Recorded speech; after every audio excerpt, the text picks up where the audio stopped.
Some people have asked me, before I begin the topic, why isn't Allah giving them justice and victory? And if you think about this question deeper, brothers and sisters, you'll find that the question is just wrong. Why is the question wrong?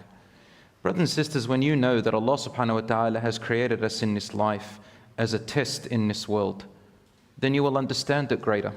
And when you understand that there is a hereafter, there is a judgment day, there is paradise, there is hellfire, and that this life is short, and that Allah will not let the oppressors go, then the picture will become clearer. In this life right now, if Allah wanted to, He can open up the skies and let the angels come down before your eyes. But then what is the purpose of life anymore? Everybody who sees it, then Allah says already in the Quran, if your Lord wanted to, He would have done all of that. He said it to the people of the kuffar at the time of the Prophet ﷺ. He said, but then if I did that, Allah says, then there will be no need for this world anymore, and everybody would just be lifted off this world, and a day of judgment will occur now instead of later. Then there's no point of the whole purpose of why Allah created us here.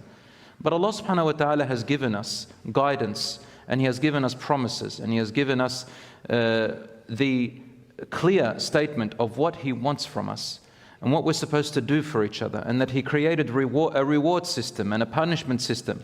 And He told us very clearly in the Quran right from the beginning that this life is a test, and that it is up to us to defend each other, to stand up for each other, to follow the guidance, to come together, to unite between each other, to speak out for each other, to voice for each other, to be there for one another, to build our lives and develop and build our strength together and prepare. For the leaders are from us, and the systems are because of us. And what we do is what the result will come out later.